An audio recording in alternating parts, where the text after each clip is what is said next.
Okay, so good morning. तो last lecture जो था हमारा मैकेनिज्म था, different types of kinematic change and the inversions. ठीक है, so these things we have discuss in the previous lectures. Now we are starting a new topic that is called the analysis of mechanism. In this the first topic is velocity analysis. ठीक है, जो भी mechanism हम लोगों ने पढ़ी है, चाहे 4 बार काइनेमेटिक 4 मैकेनिज्म हो या single slider crank chain mechanism या double slider crank chain mechanism, ये जो भी मैकेनिज्म हम लोगों ने पढ़ी है उसकी एनालिसिस करनी है। ठीक है, एनालिसिस का मतलब है to calculate the velocities, accelerations, displacement etcetera. These things we will be calculating in the next some lecture. So it is important because we have to calculate the forces incorporating between the various links of a mechanism.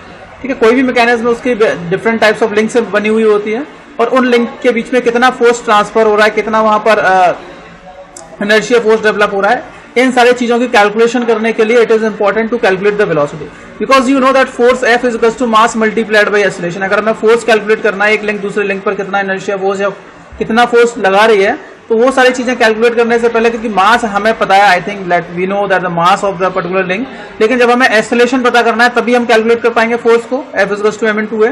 Force तभी calculate कर पाएंगे जब acceleration पता होगा, और आपको पता है एक्सेलरेशन होता है dv/dt, change in velocity per unit time. Time में चेंज होने से वेलोसिटी कितना चेंज हो रहा है तभी। अब जब तक वेलोसिटी नहीं पता होगा, वेलोसिटी में चेंज कैसे निकाल सकते हैं, इसीलिए इट इज इंपॉर्टेंट। चलिए ठीक है, तो वो रोटरी मोशन भी कर सकती है, ट्रांसलेशनल मोशन कर सकती है, मतलब लीनियर मोशन कर सकती है, कोई भी मैकेनिज्म, कोई भी जो, मतलब ये समझ लीजिए एक लिंक, एक काइनेमेटिक चेन, 4 बार काइनेमेटिक चेन समझ लो, क्रैंक आपकी घूम रही है। ठीक है, तो क्रैंक के पास रोटरी मोशन भी है, अब उसके पार्टिकल्स भी हैं, तो भाई वो उनके पास कुछ ना कुछ तो लीनियर वेलोसिटी भी रहेगी। ठीक है, किस तरीके से आप टेंजेंशियल वेलोसिटी रहेगी, उस टेंजेंशियल वेलोसिटी को किस तरीके से निकालेंगे। अब ऐसा भी हो सकता है कि एक लिंक जो है वो रोटेट तो करेगी, चलिए उसकी एंगुलर वेलोसिटी कांस्टेंट है, लेकिन हर एक उस लिंक पर बहुत सारे पॉइंट्स हमारे पास हैं, पॉइंट ए है, बी है, सी, डी, बहुत सारे पॉइंट्स हमारे पास अवेलेबल होंगे उस पर्टिकुलर लिंक पर। तो क्या उन सारे पर्टिकुलर लिंक पर जो पॉइंट हम काउंट कर रहे हैं, क्या सभी पॉइंट की जो टेंजेंशियल वेलोसिटी है वो बराबर है, क्या डिफरेंट है? तो यही चीजें हमें कैलकुलेट करनी पड़ेंगी, और कितनी वेलोसिटी से वो लिंक के डिफरेंट पार्टिकल्स टेंजेंशियली मूव कर रहे हैं, या बोल सकते हो रोटरी मोशन कर रहे हैं, या ट्रांसलेशनल मोशन कर रहे हैं, उन सारे। ठीक है, तो ये सारी चीजें हमें कैलकुलेट करनी पड़ेंगी। वेलोसिटी एनालिसिस में क्या करना है, जैसे हम लोगों ने देखा था 4 बार काइनेमेटिक चेन हम लोगों ने पढ़ी थी, है ना, 4 बार काइनेमेटिक चेन या 4 बार काइनेमेटिक मैकेनिज्म हम लोगों ने पढ़ी थी। तो कुछ क्रैंक थी, अब वो क्रैंक मान लिया, क्रैंक लिंक नंबर आपकी 2 क्रैंक थी, लिंक नंबर 1 फिक्स लिंक थी। तो लिंक जो 2 थी, जो क्रैंक थी, उस पर बहुत सारे पॉइंट्स होंगे, तो हर एक पॉइंट की वेलोसिटी कैलकुलेट करेंगे। किस तरीके से कैलकुलेट करेंगे, ये सारी चीजें पढ़नी है हम लोगों को। ठीक है, चलिए देख लेते हैं। Why it is important to analyze the mechanism. मैंने बताया था कि उनके बीच में क्या क्या फोर्सेस लग रहे हैं, उनकी कैलकुलेशन, वेलोसिटी क्या है, एक्सेलरेशन क्या है, ये सारी चीजें इंपॉर्टेंट है। So the analysis of mechanism, it is the study of motions and forces concerning their different parts. ठीक है, forces concerning their different parts. Their क्या लिखे, कुछ ना कुछ कटा हुआ है इसमें। Analysis of mechanism is the study of motions and the forces and there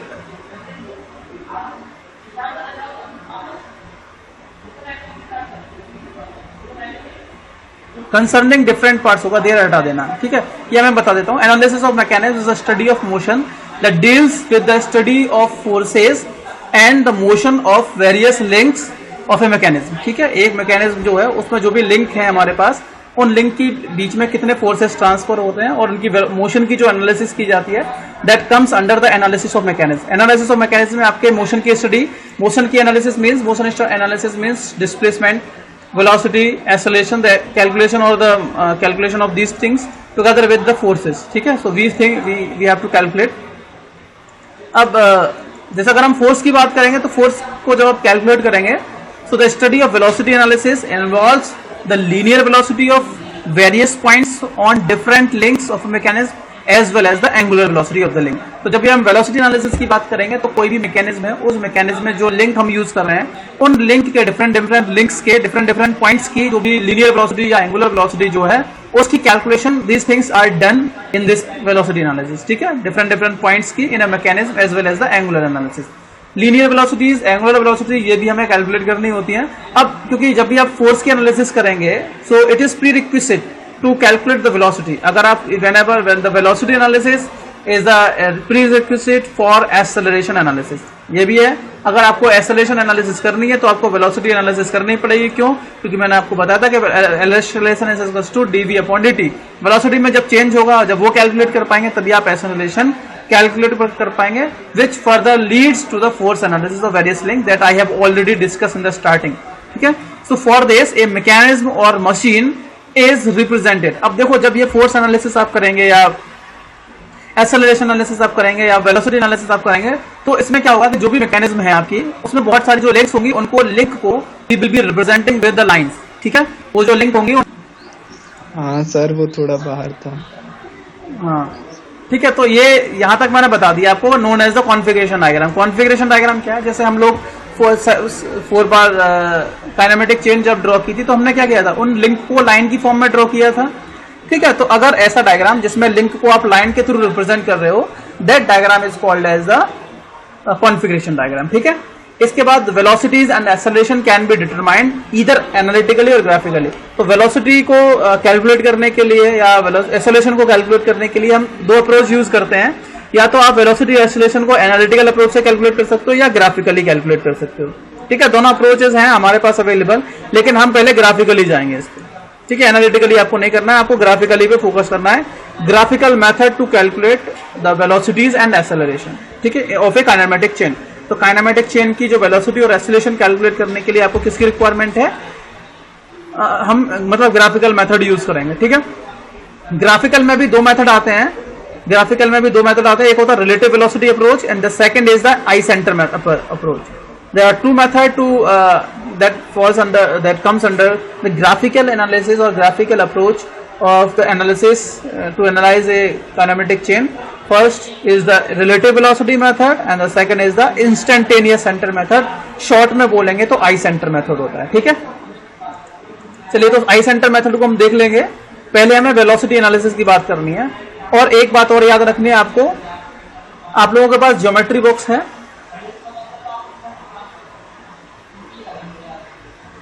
do you have geometry box? हाँ, ज्योमेट्री बॉक्स का मतलब ये नहीं कि केवल उसकी डब्बी होनी चाहिए, नहीं, उसके अंदर सारे टूल्स होने चाहिए। सेट स्क्वायर और protractor, compass, pencil, rubber, all these things are required. और पेंसिल 2 होनी चाहिए। ठीक है, ज्योमेट्री का यूज होना है इसमें। ठीक है, इंपॉर्टेंट है, इससे रिलेटेड क्वेश्चन। देखो मैं आपको बता रहा हूं, 14 मार्क्स का एक क्वेश्चन आता है आपका एक्सेलरेशन एनालिसिस का। किसका आता है? एक्सेलरेशन एनालिसिस का। लॉन्ग में जो क्वेश्चन आएगा आपका एक्सेलरेशन एनालिसिस का आएगा। ठीक है, और अगर 70 मार्क्स का आपका पेपर होगा तो उसमें से 70 में से आपको 14 नंबर, लगभग 20% मार्क्स का एक क्वेश्चन इसमें से आना है 100%। एक्सेलरेशन एनालिसिस की बात कर रहा हूँ, वेलोसिटी एनालिसिस भी आ सकता है। ठीक है, अब जब एक्सेलरेशन एनालिसिस आप करोगे तो वेलोसिटी एनालिसिस भी करनी पड़ेगी। पहले वेलोसिटी डायग्राम आप ड्रॉ करोगे, उसके बाद एक्सेलरेशन डायग्राम बनाओगे। ठीक है, तो पहले आपको क्या करना पड़ेगा? Velocity diagram. मान लिया आपसे एक्सेलरेशन एनालिसिस पूछी है और आपने केवल वेलोसिटी डायग्राम तक ड्रॉ किया है, तो आपको आधे मार्क्स मिल जाएंगे। ठीक है, इसीलिए इंपॉर्टेंट है, अच्छे से पढ़ लो इसको। तो कंपास, पेंसिल, रबर, ये सारी चीजें आप लोगों के पास होनी चाहिए अगली क्लास से। ठीक है, चलिए तो अगर हम बात करेंगे वेलोसिटी की, तो रिलेटिव वेलोसिटी मेथड को हम डिस्कस करेंगे। तो रिलेटिव वेलोसिटी डिस्कस करने से पहले हम देख लेते हैं व्हाट इज रिलेटिव वेलोसिटी। ठीक है, तो देखो दो टाइप की वेलोसिटी होती है। First is the absolute velocity, second is the relative velocity. I think I have discussed these things at the start. जब पहला लेक्चर हुआ था हमारा टर्म का, तब मैंने बता दिया था कि जब आप वेलोसिटी कैलकुलेट करते हो for a point, when you are calculating the velocity of a point with respect to a fixed point, then this velocity is called absolute velocity. ठीक है, अगर आपके पास दो पॉइंट हैं, कोई भी दो बॉडी है, बॉडी ए और बॉडी बी। बॉडी ए आपकी फिक्स है, तो आप बॉडी बी की वेलोसिटी जब आप फिक्स पॉइंट के रेस्पेक्ट में मूव करोगे, कैलकुलेट करोगे, तो वो आपकी एब्सोल्यूट वेलोसिटी होगी। वही मान लिया एक पॉइंट बी है जो मूव कर रहा है with some velocity like 20 metre per second in the rightward direction, east direction, और पॉइंट सी है जो कि 10 मीटर पर सेकेंड की वेलोसिटी से मूव कर रहा है, 10 मीटर पर सेकेंड की वेलोसिटी से मूव कर रहा है ईस्ट डायरेक्शन में। तो जब आप क्योंकि दोनों वेलोसिटी, दोनों पॉइंट जो है या दोनों ये bodies, body A and body B, these two bodies are moving, ये दोनों बॉडीज मूव कर रही हैं, तो क्या होगा जब आप इस बॉडी बी की वेलोसिटी मूविंग बॉडी के रेस्पेक्ट में कैलकुलेट करोगे तो वो कितना आएगा 20 - 10 दैट इज 10, तो वो आपकी रिलेटिव वेलोसिटी हो जाएगी।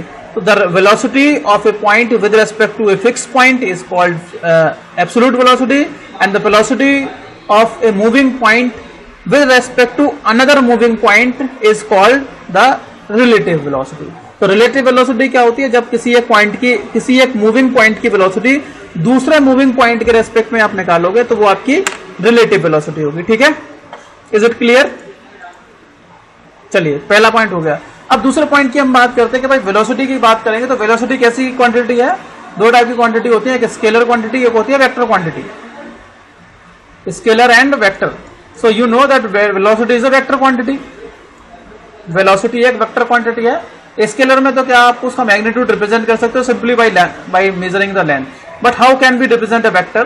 तो vector quantity has magnitude as well as its direction. ठीक है, वो क्वांटिटी जिसके मैग्नीट्यूड भी होता है और जिसके पास डायरेक्शन भी होती है, दोनों चीजें जिसके पास होती हैं, उसको हम बोलते हैं वेक्टर क्वांटिटी। ठीक है, तो वेलोसिटी आपकी कैसी क्वांटिटी है? Your velocity is the vector quantity. अब वेलोसिटी को रिप्रेजेंट करने के लिए आपको मैग्नीट्यूड भी चाहिए और डायरेक्शन भी चाहिए, तो कैसे रिप्रेजेंट करेंगे मैग्नीट्यूड और डायरेक्शन को? तो देखो जनरली हम क्या करते हैं, जब वेलोसिटी को रिप्रेजेंट करने की बात आती है किसी भी पेपर पे, अगर आपको वेलोसिटी रिप्रेजेंट करनी है, मान लिया कि मैंने बोला कि आपका जो एक कोई पॉइंट ए, कोई बॉडी ए है, that body A is moving with velocity of 10 metre per second, 10 metre per second in the east direction, in the east direction, या बोल सकते हो at an angle of 0 degree with the horizontal in the east direction. ठीक है, तो आप मुझे बताइए इसके वेलोसिटी को आप रिप्रेजेंट कैसे करते करोगे, निरूपित कैसे करोगे, दिखाओगे कैसे पेपर पे? Can you answer? हाँ जी, हेलो।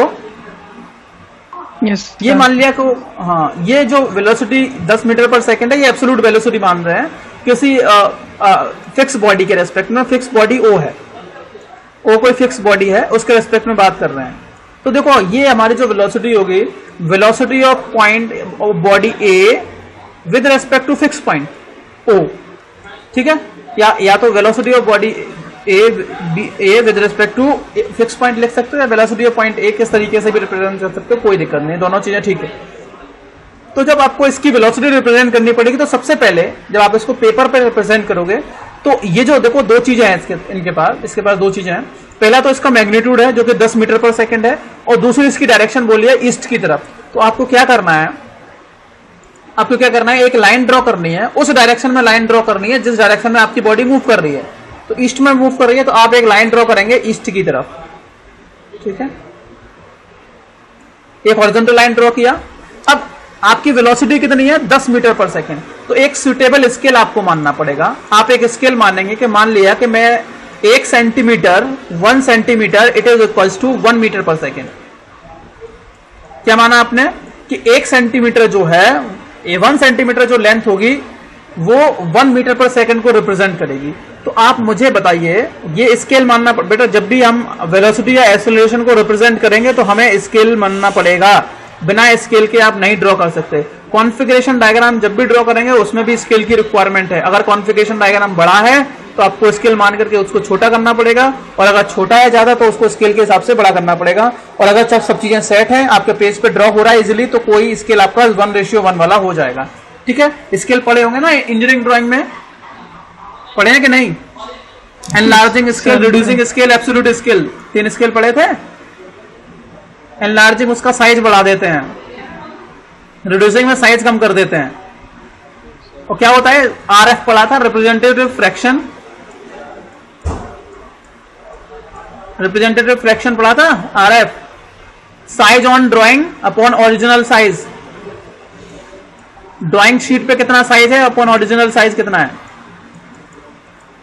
वो अलग था। तो ये 1 सेंटीमीटर को आप 1 मीटर पर सेकंड से रिप्रेजेंट करेंगे। तो आप मुझे बताइए, अगर आपके पास 10 मीटर पर सेकंड की वेलोसिटी है तो कितने मीटर लंबी लाइन खींचनी पड़ेगी आपको? या कितने सेंटीमीटर लंबी लाइन खींचनी पड़ेगी? 10 सेंटीमीटर। 10 सेंटीमीटर लंबी लाइन, ठीक है। तो अगर आपको 10 मीटर पर सेकंड की वेलोसिटी को रिप्रेजेंट करना है और आपने स्केल माना है 1 centimetre is equals to 1 metre per second, तो आप 10 सेंटीमीटर लंबी लाइन खींच देंगे। तो ये तो आपने मैग्नीट्यूड बता दिया, लेकिन अभी बात यहां तक खत्म नहीं हुई। ये 10 सेंटीमीटर लंबी लाइन आपने खींच दी जो आपकी 10 मीटर पर सेकंड को रिप्रेजेंट कर रहा है, लेकिन वेलोसिटी किस डायरेक्शन में है? ईस्ट डायरेक्शन में, मतलब राइट वर्ड। तो इसकी डायरेक्शन को रिप्रेजेंट करने के लिए हम एरो हेड लगाते हैं। क्या लगाते हैं? Arrow head. और एरो हेड उस डायरेक्शन में लगा देते हैं जिस डायरेक्शन में आपकी वेलोसिटी मूव कर रही है, जिस डायरेक्शन में आपका पार्टिकल मूव कर रहा है। तो आप एरो हेड उस डायरेक्शन में लगा देंगे जिस डायरेक्शन में आपकी वेलोसिटी या आपका जो ऑब्जेक्ट है मूव कर रहा है, ठीक है। तो जो वेलोसिटी है, कंप्लीट वेलोसिटी किस किस से रिप्रेजेंट होती है? पहली बात, कोई भी एक लाइन ड्रॉ करेंगे, उस लाइन के जो लेंथ होती है, उस लाइन की लेंथ से तो उसका मैग्नीट्यूड रिप्रेजेंट हो जाता है। और जो एरो हेड हम बनाते हैं, एरो हेड जो हम बना रहे हैं, उस एरो हेड से उसकी डायरेक्शन रिप्रेजेंट होती है। Yes sir. ठीक है। तो एक वेलोसिटी को आप रिप्रेजेंट कर सकते हो कि नहीं कर सकते हो? Can you represent the velocity? उसकी अगर मैग्नीट्यूड दिया है तो उस मैग्नीट्यूड को आप बता सकते हो उसके लेंथ से बता सकते हो, और जब उसकी डायरेक्शन की बात करेंगे तो डायरेक्शन आप उसके एरो से बता सकते हो, ठीक है। वो एरो हेड बना करके, और लेकिन उसी डायरेक्शन में बनाना है जिस डायरेक्शन में आपका बॉडी मूव कर रही है, ठीक है। चलिए अब अगली बात में बताता हूं आपको। अगर मैं आपसे पूछूं कि अभी मैंने 10 मीटर पर सेकंड से आपका जो ऑब्जेक्ट था वो ईस्ट में मूव कर रहा है, कहां मूव कर रहा है? ईस्ट में मूव कर रहा है। ये ऑब्जेक्ट है 10 मीटर पर सेकंड की वेलोसिटी से मूव कर रहा है, ए पॉइंट, ए बॉडी जो है। मैं आपको बोला कि भाई मैंने स्केल चेंज कर दिया, मैं तो 2 centimetre is equal to 1 metre per 2 centimetre is equal to, या मैंने बोला 2 सेंटीमीटर नहीं, मैंने बोला 1 सेंटीमीटर, मैंने बोला 1 centimetre 1 centimetre it is equal to 2 metre per second. 1 centimetre is equal to 2 metre per second को रिप्रेजेंट कर रहा है। एक बॉडी जिसकी वेलोसिटी 10 मीटर पर सेकंड थी ईस्ट की तरफ, अब अगर इसकी वेलोसिटी को मुझे रिप्रेजेंट करना है तो कितने सेंटीमीटर लंबी लाइन और किधर खींचनी पड़ेगी बताइए? 5 सेंटीमीटर। 5 सेंटीमीटर लंबी लाइन एक आप खींच दोगे ईस्ट की तरफ और एरो लगा दोगे ईस्ट डायरेक्शन की तरफ, that will be the representation, ठीक है। तो वेलोसिटी को रिप्रेजेंट करना समझ में आ गया किस तरीके से रिप्रेजेंट करेंगे? The velocity of a point is represented by an arrow whose and the magnitude is represented by the length of arrow while the direction will be represented by the arrow head, ठीक है। तो यही लिखा है, the velocity is a vector quantity having both magnitude and the direction. The length of vector drawn to the convenient scale represents the magnitude of the quantity while the direction is represented by the arrow head, ठीक है। head of the arrow या direction of arrow is represented by the arrow head, ठीक है। चलिए समझ आया था? Basic बारह अगर इसी क्लियर हो जाएंगे तो आप प्रॉब्लम नहीं। इस डायग्राम में दिया बोल दिया गया consider bodies A be moving along moving with absolute velocity, ठीक है। मैंने अब सिंपली 2 बॉडी में बना देता हूं, और हालांकि बॉडी इसमें तो नहीं बनाई है, सब 2 बॉडी हमारी और डी हमारी 2 बॉडी भी होंगे, ठीक है। 2 डी बिना एक बॉडी में ये 2 बॉडीज हैं और ये किसी fix point, these fix point, ये जो बॉडीज होंगी ये बॉडी मान लिया किसी एक फिक्स पॉइंट मान सकते हैं, कोई फिक्स पॉइंट ओ है, उस फिक्स पॉइंट के रेस्पेक्ट में मूव कर रहे हैं, ठीक है। आपकी जो बॉडीज हैं, बॉडी ए और बॉडी बी, वो किसी फिक्स पॉइंट ओ के रेस्पेक्ट में मूव कर रही हैं। तो लिखा है consider 2 bodies A and B moving with absolute velocity V and V B, ठीक है। अब देखो अगर वेलोसिटी को रिप्रेजेंट करने की बात आएगी, रिप्रेजेंट तो हमने कर दिया, लेकिन दिखाएंगे कैसे? जैसे अगर मुझे लिखना है velocity of point A with respect to B, तो कैसे दिखाएंगे? तो देखो क्या करेंगे, वी हम लिखेंगे, सबसे पहले वी लिखेंगे, ठीक है। अगर एब्सोल्यूट वेलोसिटी है, रिमेंबर अगर एब्सोल्यूट वेलोसिटी आप रिप्रेजेंट कर रहे हो ए पॉइंट की, तो velocity of point A with respect to B, तो वी ए लिख देंगे डायरेक्टली, वी सफिक्स ए। समझ में आ रहा है? अगर आप एब्सोल्यूट वेलोसिटी रिप्रेजेंट करोगे तो वी सफिक्स ए लिख देना है, जैसा कि आपको याद है। बी की velocity point B with to extent किसके में डालो, velocity B velocity point A velocity point B with A and C आप लिख सकते हो। अगर एब्सोल्यूट वेलोसिटी हो, जब एक्सटेंट आता है तो वेलोसिटी आएगी। अगर चाहो तो आपको तरीके से लिखो velocity point A with respect to एक एक पॉइंट है, जिसके पॉइंट की बात करें तो V velocity point A with respect to, तो वी सफिक्स में ए ओ, वी सफिक्स में ए ओ। और इसको पढ़ेंगे कैसे? जैसे यहां लिखा है ना वी सफिक्स में ए ओ, तो velocity of point A with respect to O. अब जब ओ पॉइंट फिक्स पॉइंट होता है, स्टेशनरी पॉइंट होता है, तो ये वी ए लिख सकते हैं आप इसको डायरेक्टली, ठीक है। आप इसको वी ए लिख सकते हैं। और अगर बाई चांस अगर ओ आपका फिक्स पॉइंट नहीं है, कोई और मूविंग पॉइंट है, तो आपको वी ए और वी बी नहीं लिख सकते, ठीक है। तो V suffix A O and V suffix B O ये आपकी velocity of point A with respect to वो पढ़ेंगे, और इसको पढ़ेंगे velocity of point B with respect to velocity of point B with respect to O. तो ये पढ़ने के दो तरीके हैं, ठीक है। जैसे आपको यहां लिखा let A suffix O V A suffix sorry let V suffix में ए ओ लिखा है, इसका मतलब हो गया velocity of point A with respect to या रिलेटिव टू ओ। इसका मतलब क्या होता है, velocity of point A with respect to fix point with respect to O और रिलेटिव टू ओ, ठीक है। अब जब कोई फिक्स पॉइंट आपका अगर ओ फिक्स पॉइंट है तो हम इसको वी ए लिख सकते हैं, डायरेक्टली वी सफिक्स ए लिख सकते हैं।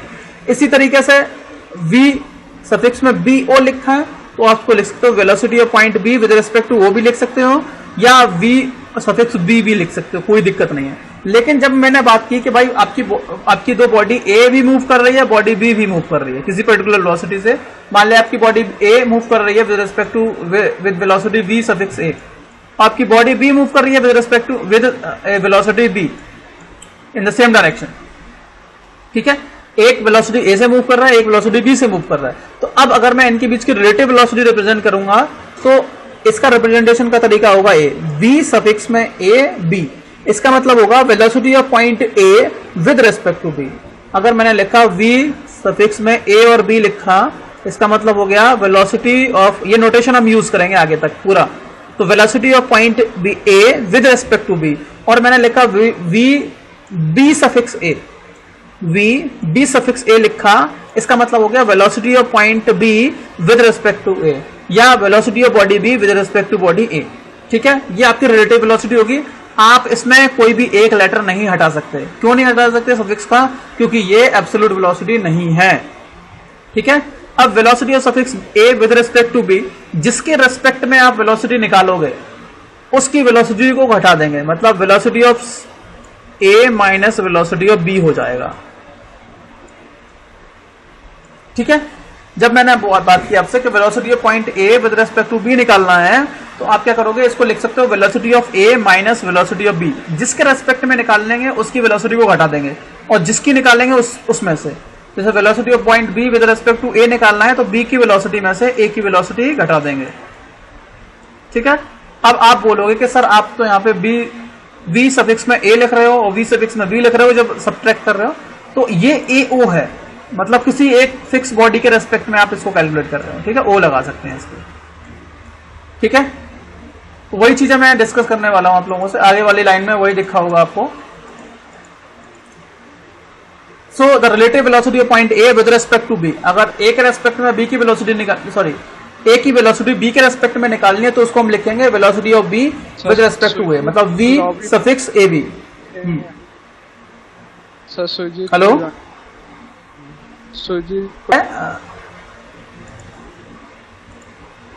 सो velocity of A with respect to B निकालना है तो वी सफिक्स ए बी लिखेंगे, जिसका मतलब होता है velocity of point A with respect to B, या velocity of body A with respect to B, that is a vector difference of V and V B, ठीक है। तो इसको लिख सकते हैं, इसका मतलब होता है वी ए बी का मतलब हो गया वी ए में से वी बी घटाना है, वेलोसिटी ऑफ ए में से वेलोसिटी ऑफ बी घटाना है, और जब वी बी ए लिखेंगे तो वेलोसिटी ऑफ बी में से वेलोसिटी ऑफ ए घटा देंगे, ठीक है।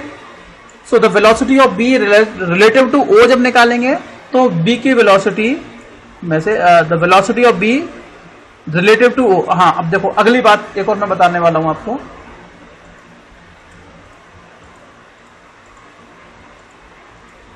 अब जैसे मैंने आपसे बोला कि वेलोसिटी ऑफ बात करने की velocity of point B with respect to O, ठीक है। तो ये क्या होगा, वेलोसिटी ऑफ बी में से वेलोसिटी ऑफ ए घटा देंगे, है ना, वेलोसिटी ऑफ बी। अब देखो जब भी कोई एक बी में से ए घटाएंगे तो ये फिक्स बॉडी के रेस्पेक्ट में बात कर लेते हैं, तो velocity of B with respect to O minus velocity of A with respect to O, ये घटा देंगे। अब अगर मैं आपसे पूछूं कि velocity of B relative to O कितना हो जाएगा, बी की वेलोसिटी ओ के रेस्पेक्ट में कितनी हो जाएगी, तो आप इसको जब राइट से लेफ्ट लेके जाओगे, तो क्या होगा, velocity of B with respect to O क्या हो जाएगा, velocity of B with respect to A plus velocity of A with respect to O, ठीक है। ये कुछ यहां पे बन जाएगा।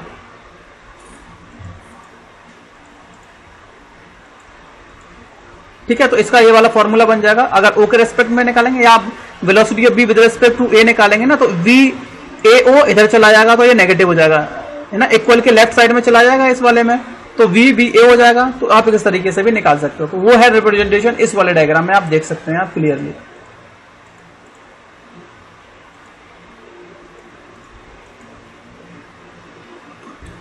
इस वाले डायग्राम में देखिए, आपका एक वेक्टर ए है जो ओ के रेस्पेक्ट में इस डायरेक्शन में मूव कर रहा है, ये वाला वेक्टर दिख रहा है, मतलब velocity of point A with respect to O, ये वाला वेक्टर ए है, ए ओ हो गया, या इसको डायरेक्टली वी, क्योंकि ओ अगर फिक्स पॉइंट है तो वी ए हो जाएगा directly.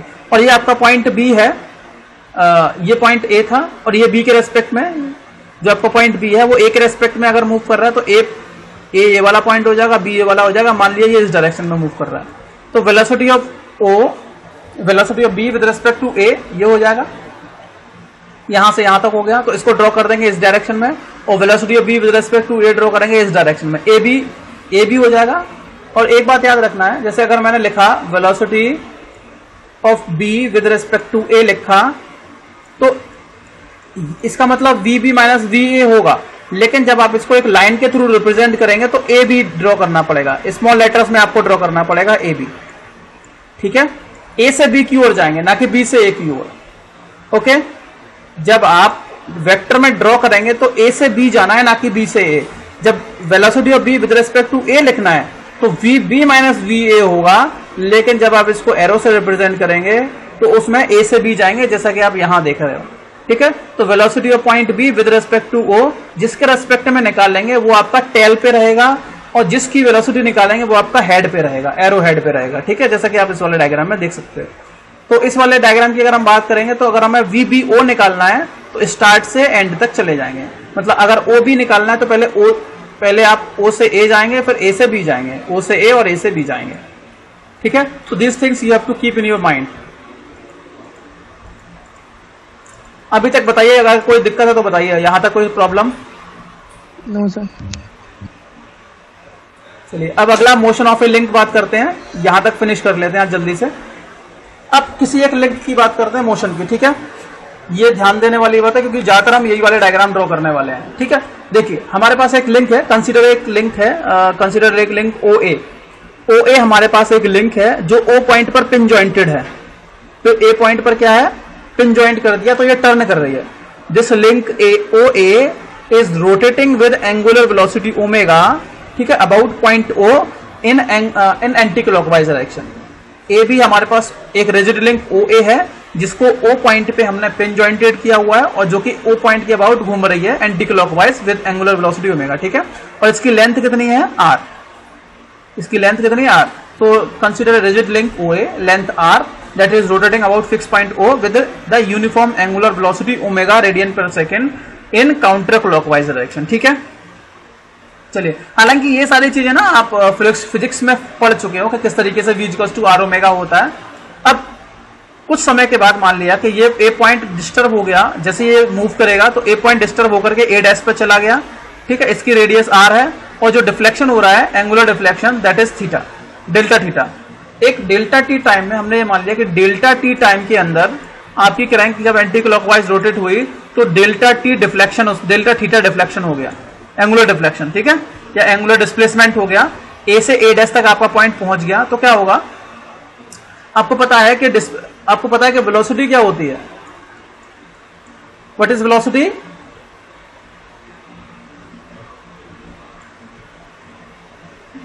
Distance upon time, displacement upon time होता है कि नहीं। अब इसमें डिस्प्लेसमेंट कहां हुआ है, ए से ए डैश तक हुआ है, इसमें डिस्प्लेसमेंट ए से ए डैश तक हुआ है, तो वो आर थीटा हो जाएगा, R delta theta upon time हो जाएगा, डेल्टा टी टाइम हो जाएगा।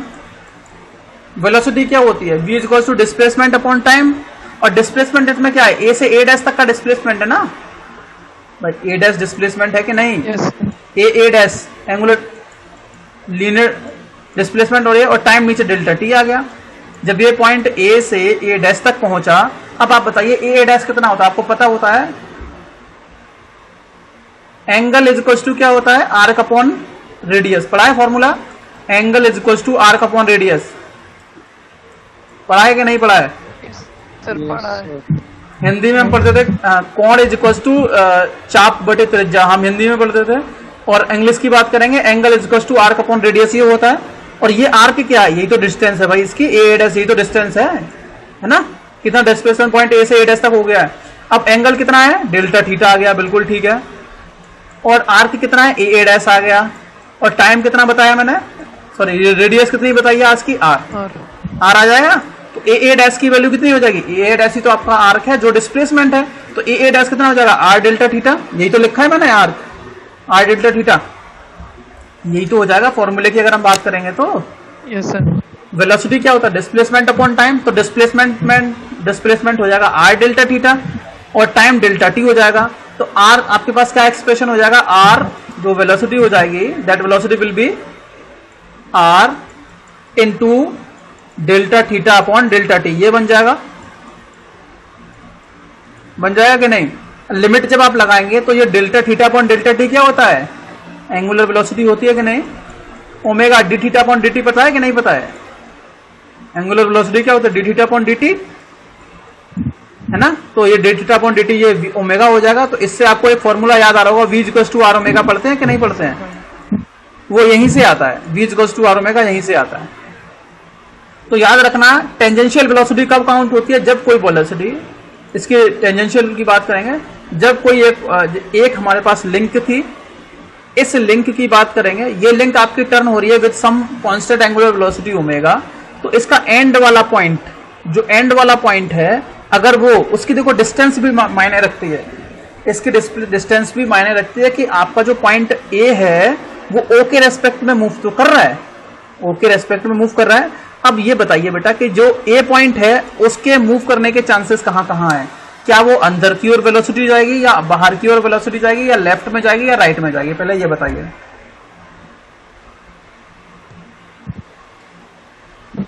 मतलब मैंने आपसे बोला कि भाई velocity of point A with respect to O कितना होगा, velocity of point A with respect to O क्या होता है, क्या होगा बताइए। आपने आर ओमेगा पढ़ा है कि नहीं पढ़ा है, V equals to R omega. जब कोई एक पॉइंट जो है एक लिंक पर किसी फिक्स पॉइंट के अबाउट टर्न करता है तो उसकी जो टेंजेंशियल वेलोसिटी होगी वो आर ओमेगा होती है, इतना तो समझ गए हम लोग, अभी हम लोगों ने कैलकुलेट भी कर लिया है। तो ये होगा velocity of point A relative to O, A point की वेलोसिटी ए के ओ के रिलेशन में कितनी हो जाएगी, V A suffix O, V suffix में A O, it is equals to R omega हो जाएगा। और आर क्या है भाई, ए पॉइंट की वेलोसिटी की बात करेंगे तो ए पॉइंट की तो डिस्टेंस देखेंगे ना, ओ पॉइंट से ए की डिस्टेंस ओ से देखेंगे जो कि आर ओमेगा हो जाएगा। और आर किसके बराबर है, ए ओ के, तो ए ओ इंटू ओमेगा, ये समझ में आ गया। Yes sir. हाँ जी ठीक है, ए ओ इंटू ओमेगा हो गया। अब चलिए ये तो हमने मैग्नीट्यूड निकाल लिया, ए ओ इंटू ओमेगा हो गया। बात आती है डायरेक्शन की, ये जाएगा किस तरफ, ये वेलोसिटी जो वी ए ओ है उस वेलोसिटी की डायरेक्शन कहां होगी, क्या ये ए पॉइंट ओ पॉइंट, इस ए पॉइंट की वेलोसिटी जब हम ड्रॉ करेंगे क्या ये ओ की तरफ डायरेक्शन होगी इसकी, या ए से बाहर की ओर आउटर साइड में होगी, या लेफ्ट में होगी, या राइट में होगी, बताइए। हाँ जी टेंजेंशियल होगी कि नहीं, परपेंडिकुलर टू ओ ए होगी या किधर होगी बताए। इंपॉर्टेंट है, अगर जब ये नहीं आइडेंटिफाई कर पाओगे तो याद रखना आप क्वेश्चन भी नहीं सॉल्व कर सकते, न्यूमेरिकल ना आएंगे इसके, तो जब तक ये नहीं कर पाओगे तो आगे नहीं कर पाएंगे। क्या हो जाएगी, परपेंडिकुलर टू ओ है होगी कि नहीं। हाँ जी हेलो सर, लेफ्ट परपेंडिकुलर क्यों होगी मैं बताता हूँ। लेफ्ट साइड में देखो, पहली बात तो मैंने मान लिया कि लेफ्ट, मैं बोल रहा हूँ कि लेफ्ट में नहीं होनी है, ठीक है, मैंने बोल दिया अभी लेफ्ट में नहीं होनी है, अभी मैं अपने स्टेटमेंट को करेक्ट रॉन्ग कर रहा हूं, ठीक है। तो देखते हैं क्या लेफ्ट में नहीं होनी तो कहां हो सकती है, क्या ओ की तरफ जा सकता है। मैंने बोला कि ये रिजिड लिंक है आपकी ए ओ, और जब रिजिड लिंक है तो क्या इनके बीच में कोई रिलेटिव मोशन हो सकता है क्या, पार्टिकल के बीच में ए पॉइंट ओ तक जा सकता है क्या, अपने बॉडी अपने प्लेस से इस लिंक के रेस्पेक्ट में डिस्प्लेस हो सकता है क्या, कोई डिफ्लेक्शन हो सकता है रिजिड बॉडी में, बताइए। ए पॉइंट अपनी जगह पर था, क्या ये ओ की तरफ जाएगा, जब ओ की तरफ जाएगा तो रिजिड लिंक रिजिड कहां रही, डिफ्लेक्शन नहीं हो जाएगा लिंक के अंदर, तो ये अंदर भी नहीं जा सकता। बाहर की बात करेंगे तब भी डिफ्लेक्शन होगा, तब भी नहीं जा सकता, है ना। अगर कोई लिंक की रिजिड लिंक की बात करेंगे तो मैंने आपको डेफिनेशन बताई थी, किन्हीं भी दो पॉइंट के बीच की डिस्टेंस में चेंज नहीं होता है। If the distance between the two points of a link remain same then it is called rigid link. बोला था कि नहीं? बोला था। तो क्या ये ओ की तरफ जाएगा? नहीं जाएगा, बिल्कुल नहीं जाएगा साहब। ठीक है, कहां जाएगा? टेंजेंशियली जाएगा, क्योंकि जिस डायरेक्शन में ये जा रहा है, डिस्प्लेसमेंट किधर हो रहा है? इस तरफ, तो इसी डायरेक्शन में इसकी वेलोसिटी रहेगी। जिधर डिस्प्लेसमेंट होता है उधर इसकी वेलोसिटी होगी। याद आ रहा है कुछ भाई? डिस्प्लेसमेंट किस पर, वेलोसिटी किस पर डिपेंड करेगी? डिस्प्लेसमेंट में। और वेलोसिटी की डायरेक्शन कहाँ होगी? जिस तरफ डिस्प्लेसमेंट हो रहा है। जिस तरफ डिस्प्लेसमेंट होता है उसी तरफ तो डायरेक्शन होती है भाई। तो डिस्प्लेसमेंट कहाँ हो रहा है? लेफ्ट साइड में, तो इधर ही तो वेलोसिटी की डायरेक्शन होगी। लेकिन होगी कैसी? Perpendicular to the link. Link का कैसी होगी? टेंजेंशियल, मतलब परपेंडिकुलर। ओके, एक बात आपके माइंड में सेट होनी चाहिए कि जब भी कोई लिंक किसी एक पॉइंट के बहुत टर्न कर रही है या रोटेट करेगी, तो उसकी जो वेलोसिटी होगी हमेशा लिंक के परपेंडिकुलर होगी। ठीक है, इज इट क्लियर? क्या क्लियर हुआ? अगर कोई लिंक किसी पॉइंट के अबाउट टर्न हो रही है तो उस पर जो पॉइंट होंगे उन पॉइंट की वेलोसिटी जो होगी उस लिंक के परपेंडिकुलर होगी। ठीक है, इज इट क्लियर? तो वही मैंने लिखा है। अगर ए पॉइंट की वेलोसिटी की बात करेंगे, जो v सफिक्स में ao होगी और वो perpendicular to the link, that is OA के परपेंडिकुलर होगी। ठीक है, इसीलिए मैंने इसकी डायरेक्शन इधर ड्रॉ की है। ठीक है, ओके। अब आप मुझे बताइए, अब अगर इसी लिंक OA पर मैंने एक पॉइंट मान लिया B, इसी लिंक OA पर मैंने एक पॉइंट B मान लिया जिसकी डिस्टेंस यहां से OB है, तो आप बताइए B पॉइंट की वेलोसिटी कितनी हो जाएगी?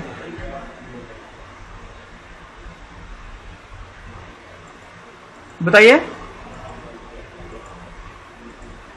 Tell me. जब मैंने बोला velocity of point A with respect to O की बात की, तो ये क्या हो गया? AO, इनके बीच की distance multiplied by angular velocity omega. जब मैं B पॉइंट की बात करूंगा तो B पॉइंट इसी लिंक पे दिख रहा है कि नहीं दिख रहा है? हाँ जी, दिख रहा है। हेलो सर, दिख रहा है। सर दिख रहा है सर। हाँ, तो B पॉइंट की वेलोसिटी O के रेस्पेक्ट में कितनी होगी? जब A की O के रेस्पेक्ट में क्या, तो इसकी रेडियस मतलब कितनी डिस्टेंस पर है, और इसकी वेलोसिटी एंगुलर वेलोसिटी, तो B की वेलोसिटी कितनी हो जाएगी O के रेस्पेक्ट में? जिसके रेस्पेक्ट में निकाल रहे हो वहां से यहां तक की डिस्टेंस देख लो कितनी है? OB या BO OB डिस्टेंस हो जाएगी इनटू एंगुलर वेलोसिटी ओमेगा। भाई R क्या है? हम जो V = R ओमेगा पढ़ते हैं, R क्या है? R जिस पॉइंट के अबाउट जिस पॉइंट के अबाउट पॉइंट रोटेट कर रहा है वहां से उस पॉइंट की लोकेशन के बीच की डिस्टेंस होती है। तो जब A की वेलोसिटी निकालेंगे तो AO इंटू ओमेगा हो जाएगा, B की वेलोसिटी निकालेंगे तो BO इंटू ओमेगा हो जाएगा। अगर इससे पहले और कोई पॉइंट C मान लिया तो CO इंटू ओमेगा हो जाएगा। होगा कि नहीं हो जाएगा? ठीक है, चलिए अब एक और बात याद रखनी है। ये बताया आपने VAO, ये AO इंटू ओमेगा और AO इंटू ओमेगा। अब ये एक वेक्टर क्वांटिटी है दोनों। अब बताइए इन दोनों में, देखिए, चलो मैं यहां बताने से अच्छा इधर बता देता हूं।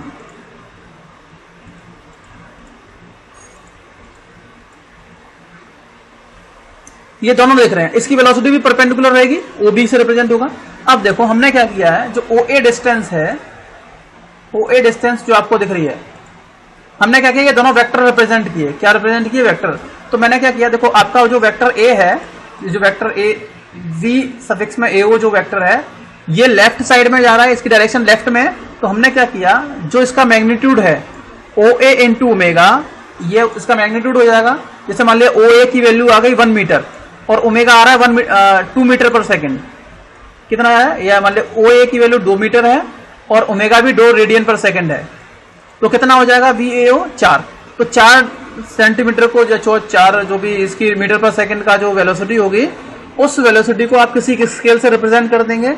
तो ये वैल्यू कितनी हो जाएगी? हमने मान लिया कि ये O से A तक की, O से A तक हमने क्या किया है कि वेक्टर ड्रॉ कर लिया, जो आपको साइड में दिख रहा है, vector number C। Figure C दिख रहा है, इसमें देख रहे हो ओ से ए तक हमने एक वेक्टर ड्रॉ किया है जिसकी लेंथ VAO रिप्रेजेंट कर रहा है कि नहीं, जो OA की थ्रू रिप्रेजेंट हो रहा है। अब जो वेक्टर BO होगा, OB होगा, velocity of point B with respect to O, जिसकी वेलोसिटी OB इंटू ओमेगा होगी, वो OB से रिप्रेजेंट कर दिया। अब मुझे बताइए क्या ये जो OB आपको दिख रहा है ये B पॉइंट A और O के बीच में आएगा या बाहर आएगा? हाँ जी, हेलो, बीच में आएगा सर, बीच में आएगा। क्यों बीच में? इसलिए आएगा क्योंकि आपको पता है कि अगर हम दोनों के एक्सप्रेशन देखते हैं तो यहां देखोगे VAO equals to OA into omega है और यहाँ पर OB इंटू ओमेगा है, और OA की वैल्यू जो है वो OB से बड़ी है। ओमेगा ओमेगा तो दोनों में सेम है ना, दोनों के फॉर्मूले में, इक्वेशन 1 और इक्वेशन 2 में ओमेगा तो दोनों सेम है, और OA जो है वो OB से बड़ा है कि नहीं, इसीलिए OB कहीं ना कहीं बीच में आएगा। आ जाएगा कि नहीं आ जाएगा? और जब OA बीच में आ गया तो आप बता सकते हो ये आपका वेक्टर रेशियो है, ठीक है। तो ये यहां से यहां तक का OA हो गया, यहां से यहां तक का यहां से यहां तक का OA हो गया, यहां से यहां तक का OB, और जो इन दोनों के बीच में जो डिस्टेंस बच रही है, जो AB आप देख रहे हो या BA देख रहे हो, ये आपका रिलेटिव वेलोसिटी हो जाएगी, velocity of point A with respect to B को अगर रिप्रेजेंट करना है तो OA में से OB घटा देंगे, दैट विल बी VAB, ठीक है। अब क्या किया हमने, दोनों इक्वेशन नंबर 1 और इक्वेशन नंबर 2 जो दिख रही हैं, इन दोनों इक्वेशन को आपस में डिवाइड किया, ठीक है। डिवाइड करने के बाद आप क्या देखोगे, ये OA इंटू ओमेगा, ये OB इंटू ओमेगा, ओमेगा से ओमेगा कैंसिल हो जाएगा, तो VAO upon VBO, velocity of A with respect to O, velocity of B with respect to O, ये OA अपॉन OB हो जाएंगी। और ये आप देख रहे हो कि जो वेलोसिटी का जो रेशियो होता है, the ratio of angular velocity is directly proportional to the radius या डिस्टेंस बोल सकते हो, ठीक है। तो ये इक्वेशन नंबर 3 से क्या निकल रहा है, from equation number 3 it is clear that point B divides the velocity vector in the same ratio as B divides the length, ठीक है। B जो पॉइंट है वो B पॉइंट वेलोसिटी वेक्टर को उसी रेशियो में डिवाइड करता है जिस रेशियो में आपका कैपिटल B डिवाइड कर रहा है लिंक को, ठीक है। चलिए अभी मैं ये हालांकि बाद में बता दूंगा थोड़ा सा, बस याद रखना कि जब हम कैपिटल लेटर्स की बात करेंगे तो कैपिटल लेटर्स आपके कॉन्फ़िगरेशन डायग्राम में लिखे जाएंगे, और जब स्मॉल लेटर्स की बात करेंगे तो वो आपके वेलोसिटी डायग्राम में लिखे जाएंगे। एक्सेलरेशन डायग्राम में नीचे 1 लगा देते हैं सफिक्स में, ठीक है।